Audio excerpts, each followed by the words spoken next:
ನಿನ್ನೆ ಯಾಕೆ ಮನೆಗೆ ಲೇಟಾಗಿ ಬಂದೆ? ನಿನ್ನೆ ನೀನು ಡ್ರಿಂಕ್ಸ್ ಮಾಡಿದ್ದೆ ಅಂತ ಅತ್ತೆ ಹೇಳ್ತಿದ್ರು, ನಿಜನಾ ಅಭಿ? ಏನಾಯಿತು? ಅದು ನಿನ್ನೆ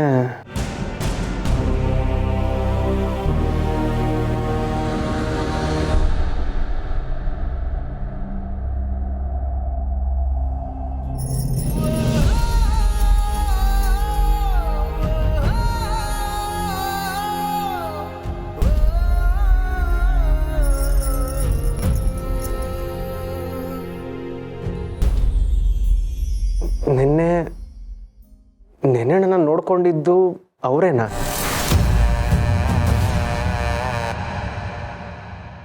ನನಗೇನು ನೆನಪಾಗ್ತಿಲ್ಲ. ತುಳಸಿ ಅಮ್ಮ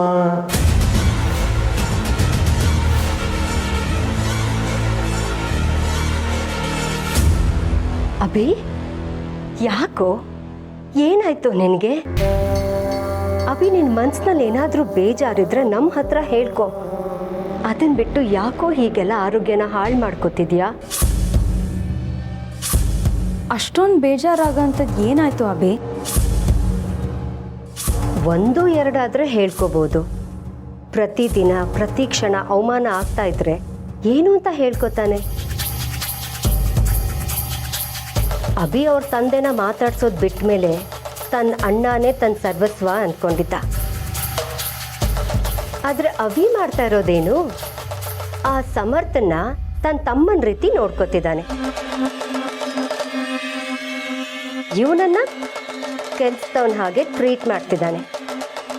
ಇದೇ ಕಾರಣಕ್ಕೆ ಅವಮಾನ ಆಗಿರತ್ತೆ.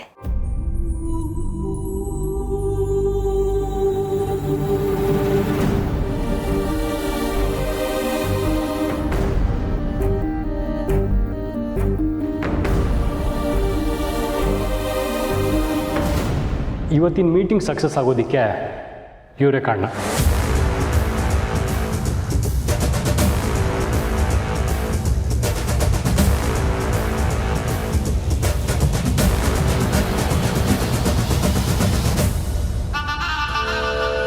ಮನೇಲಾದರೆ 4 ಗೋಡೆ ಮಧ್ಯೆ ನಮ್ಮ ಮುಂದೆನೇ ಅವಮಾನ ಆಗುತ್ತೆ.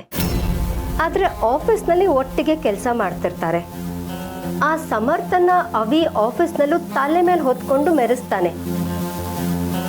ಇವನ್ನ ಕಾಲು ಕಸದ ಹಾಗೆ ಟ್ರೀಟ್ ಮಾಡ್ತಾನೆ. ಈ ರೀತಿಯೆಲ್ಲ ಯಾಕಾದರೂ ಮಾಡ್ತಾನೋ? ಆ ಸಮರ್ಥ್ ಬಂದು ಅವಿ ತಲೆನ ಕೆಡ್ಸಿರೋದು ಅತ್ತೆ. ಮನೆಯಲ್ಲಿ ಅಮ್ಮ, ಆಫೀಸಲ್ಲಿ ಮಗ. ಒಟ್ಟಿನಲ್ಲಿ ಅಭಿನ ಲೆಕ್ಕಕ್ಕೆ ಇಲ್ದಲೇ ಹಾಗೆ ಮಾಡಿಬಿಟ್ಟಿದ್ದಾರೆ. ಹೋಗ್ಲಿ ಬಿಡು ಅಭಿ, ನರಕದಲ್ಲಿದ್ಮೇಲೆ ಇಂಥ ಶಿಕ್ಷೆಗಳಿಗೆಲ್ಲ ಭಯ ಪಡ್ತಾ ಕೂತ್ರೆ ಆಗುತ್ತಾ? ಈ ಮನೇಲಿ ಇರೋದು ಅಂತ ನಿರ್ಧಾರ ಮಾಡಿದ್ಮೇಲೆ ಇಂಥ ಅವಮಾನಗಳೆಲ್ಲ ಆಗ್ತಾನೆ ಇರತ್ತೆ. ಸಹಿಸ್ಕೋಬೇಕು ಅಷ್ಟೇ. ತಗೋ, ಜ್ಯೂಸ್ ಕುಡಿ. ಇಲ್ಲ ಚಿಕ್ಕಮ್ಮ, ಇದಕ್ಕೆಲ್ಲ ಕಾರಣ ಸಮರ್ಥೆ. ನಾನು ಮಾತ್ರ ಅವನ್ನ ಸುಮ್ಮನೆ ಬಿಡಲ್ಲ.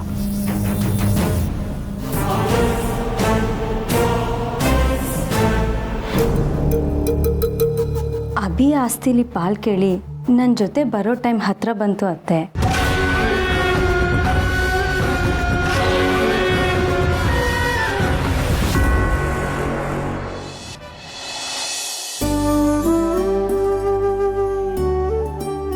Thank you. ಮಗನ ಸೇವೆ ಮಾಡಿದ್ದಾಯ್ತಾ? ನೀವು ಯಾಕೆ ಅದೆಲ್ಲ ಮಾಡಕ್ಕೆ ಹೋಗ್ತೀರಾ ತುಳಸಿಯವರೇ? ಯಾಕೆ ಹಾಗೆ ಹೇಳ್ತಾ ಇದ್ದೀರಾ? ಮಕ್ಕಳ ಬಗ್ಗೆ ಕಾಳಜಿ ತಾಯಿ ಮಾಡದೆ ಬೇರೆ ಯಾರು ಮಾಡ್ತಾರೆ? ಕಾಳಜಿ ತೋರಿಸ್ತಿದ್ದೀರಾ ನಿಜ, ಆದರೆ ಅಂಥ ಕಾಳಜಿನ ಪಡ್ಕೊಳ್ಳೋ ಅರ್ಹತೆ ಅವನಿಗಿರ್ಬೇಕಲ್ವಾ? ನಿನ್ನೆ ಅವನ ಅವತಾರನ ನಾನು ನೋಡಿದೆ.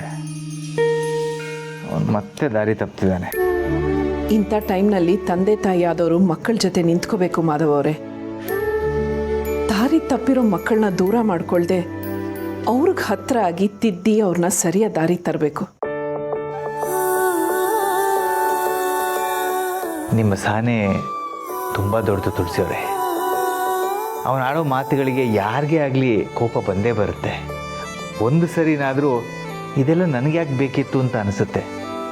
ಆದರೆ ನೀವು ಒಂದು ಕ್ಷಣಕ್ಕೂ ಕೋಪ ಮಾಡಿಕೊಳ್ಳಿಲ್ಲ.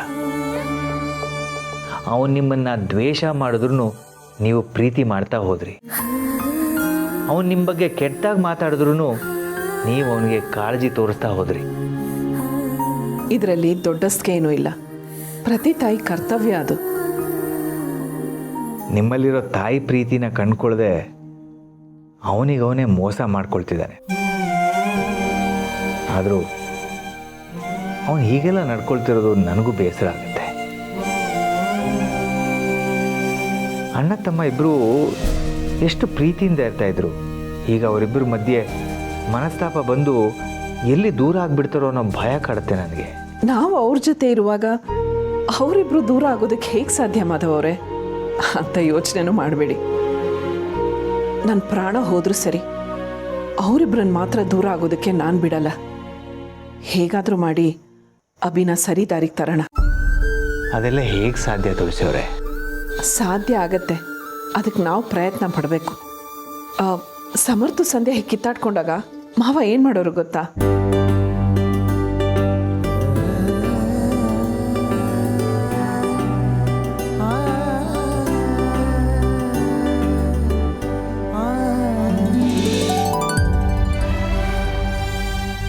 ಹಾಂ, ಇದು ಒಂಥರ ಸರಿನೇ. ಆಯಿತು ಬಿಡಿ, ಹೀಗೆ ಮಾಡೋಣ.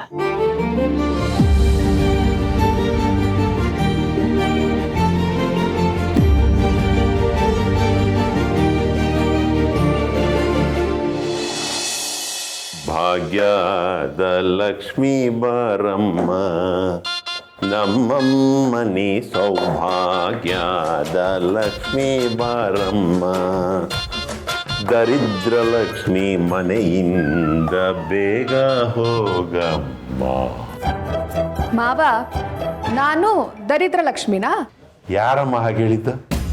ನಿನ್ನನ್ನ ದರಿದ್ರ ಲಕ್ಷ್ಮಿ ಅನ್ನಕ್ಕಾಗತ್ತಾ? ಕಸ, ಮನೆಯಲ್ಲಿ ಬಿದ್ದಿರೋ ಕಸಕ್ಕೆ ಹೇಳ್ತಾ ಇದ್ದೀನಿ. ಮಾವ, ನಾನು ನಿಮ್ಗೆ ದೀಪಿಕನ ಹತ್ರ ಸಾಲ ಮಾಡಿ 5 ಲಕ್ಷ ರೂಪಾಯಿ ದುಡ್ಡು ಕೊಟ್ಟಿದ್ದಕ್ಕೆ ಹೀಗೆಲ್ಲ ಅನಿಸ್ಕೋಬೇಕಾ? ನನ್ನ ದುಡ್ಡೆಲ್ಲಿ ಯಾವಾಗ ವಾಪಸ್ ಕೊಡ್ತೀರಾ ಹೇಳಿ, ನಾನು ಬಿಸ್ನೆಸ್ ಶುರು ಮಾಡಬೇಕು. ಅಯ್ಯೋ, ನಾನು ಏನು ಅಂತ ಹೇಳಲಿ ಸೊಸೆ ಮುದ್ದು? ಯಾಕೋ ಈ ನಡುವೆ ನನ್ನ ಗ್ರಾಚಾರನೇ ಸರಿ ಇಲ್ಲಮ್ಮ. ಯಾರ ಕಣ್ಣು ಬಿದ್ದಿದೆಯೋ ಏನೋ. ಯಾಕೆ ಮಾವ, ಏನಾಯ್ತು? ಅಯ್ಯೋ ಬಿಡು, ಏನು ಅಂತ ಹೇಳಿ. ನಾನು ಸತ್ಯ ಹೇಳಿದ್ರು ನೀನ್ ನನ್ನ ಮಾತನ್ನು ನಂಬೋದಿಲ್ಲ. ಅಂದಮೇಲೆ ಹೇಳಿ ಯಾಕೆ ಆಯಾಸ ಮಾಡ್ಕೋಬೇಕು? ಬೇಡ ಬಿಡಮ್ಮ. ಈಗ ನೀವು ಹೇಳ್ತಿರೋ ಇಲ್ವೋ? ನೀನ್ ನಂಬಲ್ಲ ಅಂದ್ಮೇಲೆ ನಾನು ಯಾಕೆ ಹೇಳ್ಬೇಕು ಸೊಸೆ ಮುದ್ದು? ಅಯ್ಯೋ, ನಂಬ್ತೀನಿ. ಅದೇನು ಅಂತ ಹೇಳಿ ಮಾವ. ನಿಜವಾಗ್ಲೂ ನಂಬ್ತೀಯಾ? ಹಾಗಾದ್ರೆ ಹೇಳ್ತೀನಿ ಕೇಳು. ನೀನ್ ನನಗೆ ಕೊಟ್ಟಿಯಲ್ಲಮ್ಮ ದುಡ್ಡು, ಅದನ್ನ ತಗೊಂಡು ಹೋಗ್ತಾ ಇದ್ನ, ಯಾರೋ 4 ಜನ ರೌಡಿಗಳು ನನ್ನನ್ನು ಅಟ್ಯಾಕ್ ಮಾಡಿ ಸಿಕ್ಕಾಪಟ್ಟೆ ಹೊಡೆದು ಆ ದುಡ್ಡನ್ನ ನನ್ನ ಕೈಯಿಂದ ಕಿತ್ಕೊಂಡು ಹೊರಟೋದ್ರಮ್ಮ. ನಾನ್ ಬಿಡ್ಲಿಲ್ಲ, ಅಟ್ಟಿಸ್ಕೊಂಡು ಹೋದೆ. ಓಡ್ದೆ ಹೆಚ್ಚು ಕಮ್ಮಿ 3.5 ಕಿಲೋಮೀಟರ್ ಅಟ್ಟಿಸ್ಕೊಂಡು ಹೋದೆ. ತಪ್ಪಿಸ್ಕೊಂಡ್ಬಿಟ್ರು. ಆಮೇಲೆ ನನ್ನ ಕೈಲೂ ಓಡಕ್ಕಾಗ್ಲಿಲ್ಲಮ್ಮ. ವಯಸ್ಸಾಗಿದೆಯಲ್ಲ, ಬಿದ್ದುಬಿಟ್ಟೆ. ಮಾವ, ನೀವು ನನ್ ಸುಳ್ಳು ಹೇಳ್ತಿದ್ದೀರಾ? ಇದೇ ಆಗಲ್ಲ ಅನ್ನೋದು. ನೀವು ಏನ್ ಹೇಳಿದ್ರು ನಾನು ನಂಬ್ತೀನಿ, ಹೇಳಿ ಮಾವ ಅಂತ ಹೇಳ್ಬಿಟ್ಟು ಈಗ ನಾನು ಹೇಳಿದ್ಮೇಲೆ ಸುಳ್ಳು ಹೇಳ್ತಿದ್ದೀನಿ ಅಂತೀಯಲ್ಲಮ್ಮ. ಮನಸ್ಸಿಗೆ ಎಷ್ಟು ನೋವಾಗುತ್ತೆ ಗೊತ್ತಾ? ಮಾವ, ಸುಮ್ನೆ ಏನೇನೋ ಮಾತಾಡ್ಬೇಡಿ. ನಾನು ದೀಪಿಕನ ಹತ್ರ ದುಡ್ಡು ತಗೊಂಡಿದ್ದೀನಿ ಅಂತ ಈ ಮನೆಯವ್ರಿಗೆ ಗೊತ್ತಾದ್ರೆ ಈ ಮನೆ ಬಾಗ್ಲು ಪರ್ಮನೆಂಟ್ ಆಗಿ ನಂಗೆ ಕ್ಲೋಸ್ ಆಗುತ್ತೆ. ಮಾವ, ಸುಮ್ನೆ ನಂಗೆ ದುಡ್ಡು ಕೊಟ್ಬಿಡಿ. ಅಯ್ಯ, ಕಳ್ಳರು ತಗೊಂಡು ಹೋಗಿರೋ ದುಡ್ಡು, ಹುಂಡಿಗೆ ಹಾಕಿದ ದುಡ್ಡು ಯಾವತ್ತಾದ್ರೂ ವಾಪಸ್ ಬರುತ್ತಾ ಸೊಸೆ ಮುದ್ದು? ಅದನ್ನು ಮರೆತು ಬಿಡೋದೇ ಒಳ್ಳೇದು. ಮಾವ, ಏನೇನೋ ಹೇಳಿ ನನ್ನ ತಲೆ ಮೇಲೆ ಚಪ್ಪಿಕಲ್ಲಿ ಎಳಿಬೇಡಿ. ದೀಪಿಕಾ ವಾಪಸ್ ಆ ದುಡ್ಡು ನನ್ನ ಹತ್ರ ಕೇಳಿದ್ರೆ ನಾನು ಏನ್ ಮಾಡ್ಲಿ? ಈ ಮನೆಯವರೆಲ್ಲ ಅಷ್ಟೊಂದು ದುಡ್ಡು ಯಾಕೆ ತಗೊಂಡೆ, ಏನ್ ಮಾಡ್ತೆ ಅಂತ ಕೇಳಿದ್ರೆ ಆಗೇನ್ ಮಾಡ್ಲಿ? ಮುಗೀತು, ನನ್ನ ಕತೆ ಎಲ್ಲ ಇಲ್ಲಿಗೆ ಮುಗೀತು.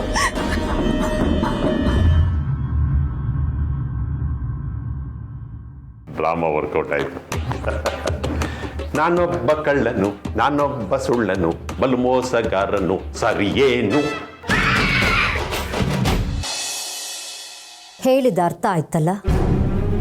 ಆ ಮಾಧವ ನರಳಿ ಸಾಯ್ಬೇಕು. ಟೈಮ್ ಎಷ್ಟು ಬೇಕಾದರೂ ತಗೋ, ಆದರೆ ನಾವು ಅಂದ್ಕೊಂಡಿದ್ದ ಕೆಲಸ ಅಂದ್ಕೊಂಡ ಹಾಗೆ ಆಗಬೇಕು. ದುಡ್ಡು ಎಷ್ಟು ಖರ್ಚಾದರೂ ನೀನು ಅದ್ರ ಬಗ್ಗೆ ಚಿಂತೆ ಮಾಡಬೇಡ, ಅದನ್ನೆಲ್ಲ ನಾನು ನೋಡ್ಕೋತೀನಿ. ಯಾರ ಜೊತೆ ಮಾತಾಡ್ತಿದ್ದೆ? ಏನದು? ಏನೋ ಕೆಲಸ ಆಗಬೇಕು ಅದು ಇದು ಅಂತ ಹೇಳ್ತಿದ್ದೆ.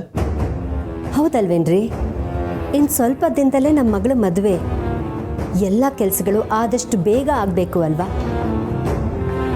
ನಮಗಿರೋದು ಒಬ್ಬಳೇ ಮಗಳು, ಇವಳ ಮದುವೆನ ನಾವು ಗ್ರ್ಯಾಂಡಾಗಿ ಮಾಡಬೇಕು. ಅದಕ್ಕೆ ವೆಡ್ಡಿಂಗ್ ಹಾಲ್ಗೆ, ಡೆಕೋರೇಟರ್ಸ್ಗೆ, ಊಟಕ್ಕೆ ಯಾರ್ಯಾರಿಗೆ ಕಾಂಟ್ರಾಕ್ಟ್ ಕೊಡಬೇಕು ಅಂತ ಮಾತಾಡ್ತಾ ಇದ್ದೆ. ನಮ್ಮ ನಿಧಿ ಮದುವೆ ಧಾಮ್ ಧೂಮ್ ಅಂತ ಆಗಬೇಕು. ಮದುವೆನೂ ತುಂಬ ದಿನ ಇದೆಯಲ್ಲ, ಈಗಲೇ ಏನು ಅರ್ಜೆಂಟು? ಹಾಗಂತ ಸುಮ್ಮನೆ ಕೂತ್ರೆ ದಿನಗಳು ಹೋಗೋದೇ ಗೊತ್ತಾಗಲ್ಲ. ಒಳ್ಳೆ ಚೌಲ್ಟ್ರಿ ಸಿಗಬೇಕು ಅಂದರೆ 1 ವರ್ಷದ ಮುಂಚೆನೇ ಬುಕ್ ಮಾಡಬೇಕು. ನಿಮ್ಗಿದೆಲ್ಲ ಗೊತ್ತಾಗಲ್ಲ, ನಾನು ನೋಡ್ಕೋತೀನಿ, ಆರಾಮಾಗಿರಿ. ಮಾಮ್, ಡ್ಯಾಡ್ ಮಾತ್ರ ಅಲ್ಲ, ನೀನು ಆರಾಮಾಗೇ ಇರು. ದೊಡ್ಡಪ್ಪ ಇದ್ದಾರೆ, ಅಭಿಬ್ರೋ ಇದ್ದಾನೆ, ಇದನ್ನೆಲ್ಲ ಅವ್ರು ನೋಡ್ಕೋತಾರೆ. ಅದೇನೇ ಇರಲಿ ಬೇಬಿ, ಆ ಮಗಳ ಮದುವೆ ಅಂದಾಗ ಓಡಾಡೋ ಆಸೆ ನಮಗೂ ಇರುತ್ತೆ ಅಲ್ವಾ? ನಾನು ಒಂದು ಸ್ವಲ್ಪ ಓಡಾಡ್ಕೊಂಬರಲ್ಲ ಮಾಮ್? ಓಡಾಡೋ ಆಸೆನಾ? ಏನು ಹೇಳ್ತಿದ್ಯಾ? ಸಂಜೆ ಲಂಚಿಗೆ ಹೊರಗಡೆ ಕರೆದಿದ್ದಾರೆ, ಹೋಗ್ಬಿಟ್ಟು ಬರಲಾ? ನಿಧಿ, ಮದುವೆಗೆ ಮೊದಲು ತುಂಬ ಓಡಾಡೋದು ಒಳ್ಳೆಯದಲ್ಲ. ಇಲ್ಲ ಡ್ಯಾಡ್, ನಾವು ಯಾವತ್ತೂ ಒಂದ್ಸತಿ ಲಂಚಿಗೆ ಹೋಗಿ ಬಂದಿರೋದು ಅಷ್ಟೇ. ಮದುವೆಗಿಂತ ಮುಂಚೆ ಅಷ್ಟೂ ಮಾಡಲಿಲ್ಲ ಅಂದರೆ ಒಬ್ರನ್ನೊಬ್ರು ಹೇಗೆ ಅರ್ಥ ಮಾಡ್ಕೊಳ್ಳೋದು? ಬೇಬಿ, ನಿಮ್ಮಪ್ಪ ಇನ್ನೂ ಯಾವುದೋ ಕಾಲದಲ್ಲಿದ್ದಾರೆ. ಅವ್ರಿಗೆ ಹಳೆ ಕಾಲದ ಯೋಚನೆಗಳು ತಲೆಯಲ್ಲಿ ಕೊರಿತಾನೇ ಇದೆ. ಹಳೇದನ್ನೆಲ್ಲ ಮರೆತು ಈಗ ನಡೀತಾ ಇರೋದಕ್ಕೆ ಅಡ್ಜಸ್ಟ್ ಆಗಿ ಬದುಕಿ ಅಂತ ನಾನು ಹೇಳ್ತಾನೇ ಇದ್ದೀನಿ. ಆದರೆ ಅವರು ನನ್ನ ಮಾತೇ ಕೇಳ್ತಿಲ್ಲ. ನಿಧಿ, ಕಾಲ ಯಾವುದೇ ಇರಲಿ, ಒಳ್ಳೆಯದು ಕೆಟ್ಟದು ಅಂತ ಇರುತ್ತಲ್ವಾ? ಯಾಕೆ ಡ್ಯಾಡ್ ಇಷ್ಟು ದೊಡ್ಡ ಮಾತುಗಳು ಆಡ್ತಿದ್ದೀರಾ? ನಾವು ಹೋಗ್ತಿರೋ ಲಂಚಿಗೆ ಅಷ್ಟೇ. ನಿಮ್ಗೆ ನಾವು ಹೋಗೋದು ಇಷ್ಟ ಇಲ್ಲ ಅಂದರೆ ನಾನು ಹೋಗೋದೇ ಇಲ್ಲ. ಸಾರಿ ಪುಟ, ಬೇರೇನೋ ಯೋಚನೆ ಮಾಡ್ತಾ ಮತ್ತಿನ್ನೇನೋ ಮಾತಾಡ್ಬಿಟ್ಟೆ. ನೀನು ಹುಷಾರಾಗಿ ಹೋಗ್ಬಾ. Okay dad, thank you. Bye ma'am.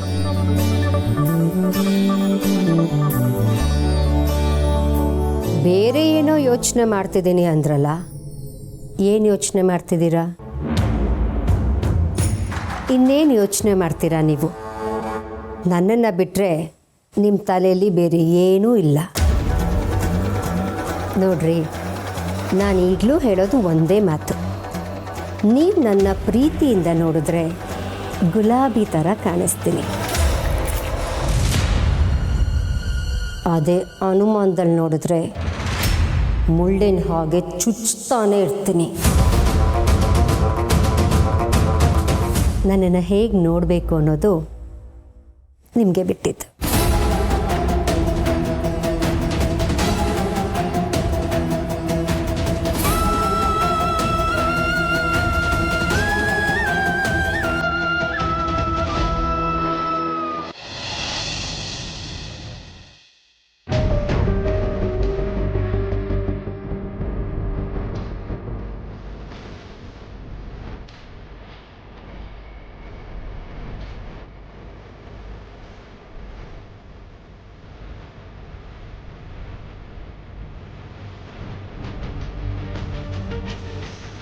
Samarth, ಬಾಯ್ಲಿ.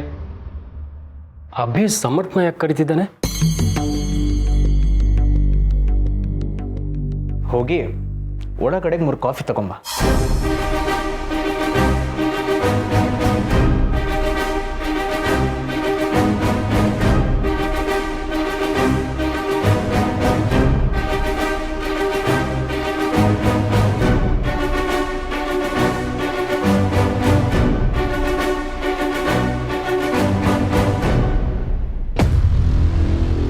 ಇಲ್ಲ, ಯಾರ ಜೊತೆ ನಾನು ಮಾತಾಡ್ತಿದ್ದಾನೆ. ಈ ಟೈಮಲ್ಲಿ ನಾನು ಹೋಗೋದು ಬೇಡ. ಆದರೂ ಸಮರ್ಥ ಹತ್ರ ಯಾಕೆ ಈ ಥರ ಕೆಲಸ ಎಲ್ಲ ಮಾಡಿಸ್ತಿದ್ದಾನೆ?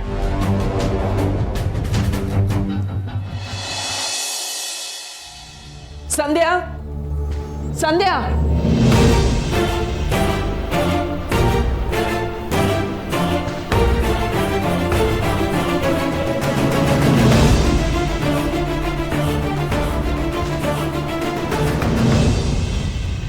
ಅಮ್ಮ ಅಮ್ಮ ಏನಾಯ್ತು?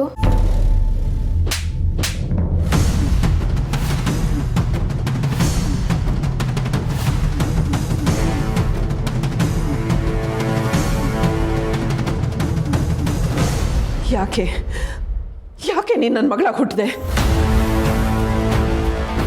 ನೀನು ಸರಿ ಹೋಗಿದ್ಯಾ ಅಂತ ಅನ್ಕೊಂಡಿದ್ದೆ, ಆದರೆ ಎಲ್ರ ಮುಂದೆ ಮತ್ತೆ ಅದೇ ಕೆಲಸ ಮಾಡಿದ್ಯಾ.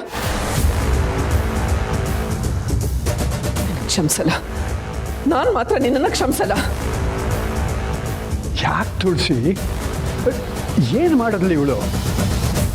ಇವಳು ದೀಪಿಕನ ಹತ್ರ 5 ಲಕ್ಷ ಸಾಲ ಮಾಡಿದಾಳೆ.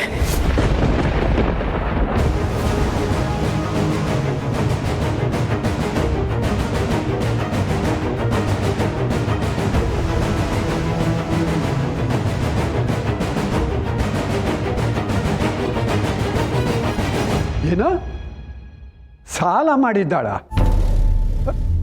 ಅದು ಆ ಮಿಟಿಗ್ಲಾಡಿ ಹತ್ರ. ಆ ಹೊತ್ತೆ ಇವಳಿಗೆ ಹೊಡೆದು ಬುದ್ಧಿ ಕಲಿಸ್ಬೇಕಾಗಿತ್ತು. ಏನೋ ಸರ್ದಾರಿಗೆ ಬರ್ತಾ ಇದ್ದಾಳಲ್ಲ ಅಂತಂದ್ಬಿಟ್ಟು ಸುಮ್ಮನೆ ಅದೇ. ಇಲ್ಲ ತುಳಸಿ, ಇವಳದು ತಿದ್ದುಕೊಳ್ಳೋ ಜಾಯಮಾನನೇ ಅಲ್ಲ. ಮಾಡ್ತೀನಿ ತಾತ, ನಿನಗೆ ಬೇಡ ತಾತ, ಪ್ಲೀಸ್ ತಾತ. ಅಮ್ಮ ನೀನಾದ್ರೂ ಹೇಳಮ್ಮ. ಸಂಧ್ಯಾ, ಯಾಕೆ ಹೀಗೆ ಕೂಕೊಳ್ತಿದ್ಯಾ? ಏನಾಯ್ತು? ಅಮ್ಮ, ಅಮ್ಮ ಎಲ್ಲಿ? ಅಮ್ಮ ಕನ್ಸು ಕಾಣ್ತಾ ಇದ್ಯಾ? ಅಮ್ಮ ಕನ್ಸಲ್ಲಿ ಬಂದಿದ್ರಾ? ಮೋಸ್ಟ್ಲಿ ನೀನು ಅಮ್ಮನ್ನ ತುಂಬ ಮಿಸ್ ಮಾಡ್ಕೊಳ್ತಿದ್ಯಾ ಅನ್ಸುತ್ತೆ. ಹೌದು, ಹೀಗಿರೋ ಪರಿಸ್ಥಿತಿ ನೋಡ್ತಿದ್ರೆ ಈ ಕನಸು ನನ್ಸಾಗೋ ಕಾಲ ಹತ್ರ ಬರ್ತಿದೆ ಅನ್ಸ್ತಿದೆ. ಸಂಧ್ಯಾ, ಎಲ್ಲರೂ ರಾತ್ರಿ ಹೊತ್ತು ಕನ್ಸು ಕಂಡ್ರೆ ನೀನು ಹಗ್ಲೊತ್ತಲ್ಲೇ ಕನ್ಸು ಕಾಣ್ತಾ ಇದೀಯಾ? ಹೋಗ್ಲಿ ಬಿಡು, ಹಗ್ಲೊತ್ತಲ್ಲಿ ಕಾಣೋ ಕನಸು ನನ್ಸಾಗತ್ತಂತೆ.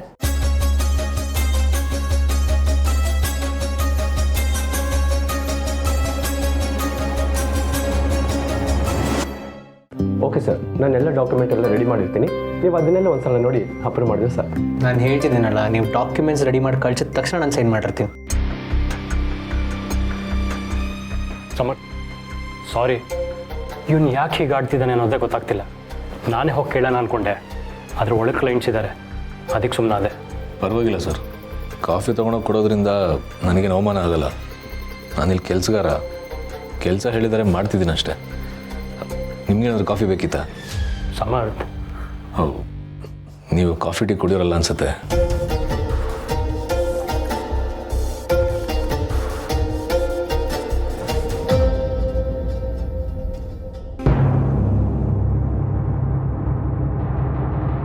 ಹಲೋ, ಎಲ್ಲಿ ಹೋಗ್ತಿದ್ಯಾ?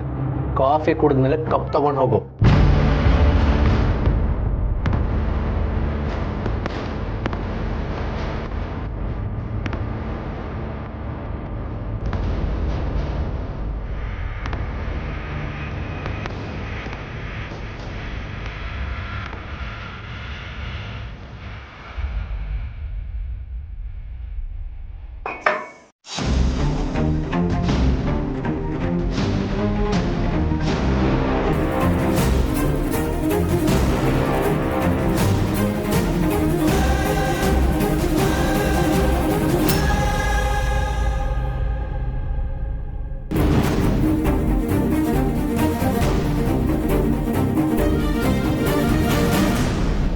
ಏನು ಹಾಗೆ ನೋಡ್ತಿದ್ಯಾ? ಕೆಳಗೆ ಬಿದ್ದಿದ್ದು ಕಾಣಿಸ್ಲಿಲ್ವಾ? ಅದನ್ನು ಕ್ಲೀನ್ ಮಾಡೋದು ಯಾರು? ಫಸ್ಟು ಕ್ಲೀನ್ ಮಾಡು.